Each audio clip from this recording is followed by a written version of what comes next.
আসসালামু আলাইকুম এভরিওয়ান, কেমন আছেন? আশা করি ভালো আছেন। আলহামদুলিল্লাহ আমিও ভালো আছি। আজ একটা অন্য রকমের রান্না করব। সেই রান্নাটা হলো কচি লাউয়ের ছুলা আর আলু দিয়ে ভাজি করব। কিভাবে ভাজি করতেছি আপনাদের সাথে শেয়ার করব। পেঁয়াজ কুচি করে নিয়েছি, কাঁচামরিচ কুচি করে নিয়েছি, ধনিয়া পাতা কুচি করে নিয়েছি। এটা সেই একটা মজাদার ভাজি। তো বোনেরা, কড়াইটা গরম হয়ে গেছে, এখন তেল দিয়ে দিচ্ছি। এখন তেলটা গরম হয়ে গেছে, পেঁয়াজ কুচিগুলো দিয়ে দিচ্ছি।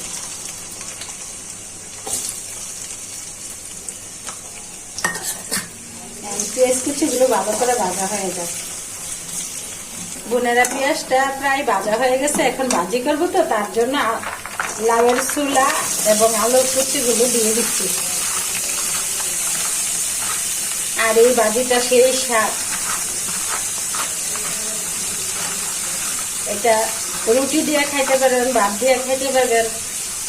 এই ভাজিটা অনেক স্বাদ। দিয়ে দিচ্ছি কাঁচামরিচ কুচি,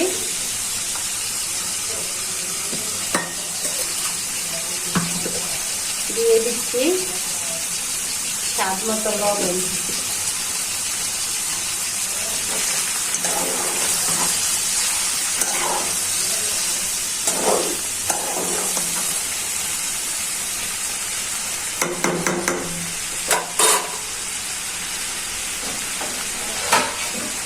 এখন রেখে দিচ্ছি সিদ্ধ হওয়ার জন্য। এটার মধ্যে আর কিছু দিব না, ধনিয়া পাতা দিব পরে হওয়ার আগে। রেখে দিচ্ছি সিদ্ধ হওয়ার জন্য।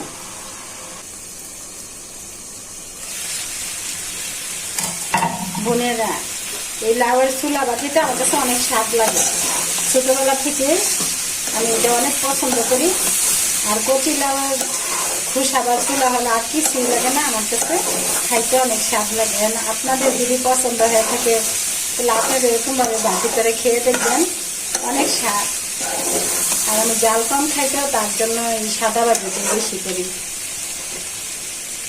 আর এটা চিংড়ি মাছ দিয়ে যদি সব মশলাটা ভাজি করেন, সেই ওইটা তার কিছু লাগেই না। আজ আমার চিংড়ি মাছে আমি সাদা ভাজি করতেছি। তো বোনেরা, এই গরমে বেশি বেশি পানি খাবেন, সুস্থ থাকবেন, শরীরের খেয়াল রাখবেন, বাচ্চাদেরকেও বেশি বেশি পানি খাওয়াবেন। এখন একটু রেখে দিচ্ছি ভালো করে সিদ্ধ হওয়ার জন্য। দেখি তো বোনেরা, ও সেই কালার হয়েছে, মাশাআল্লাহ অনেক সুন্দর হয়েছে। তো বোনেরা, ভাজিটা হয়ে গেছে, এখন ধনিয়া পাতাগুলো দিয়ে দিচ্ছি।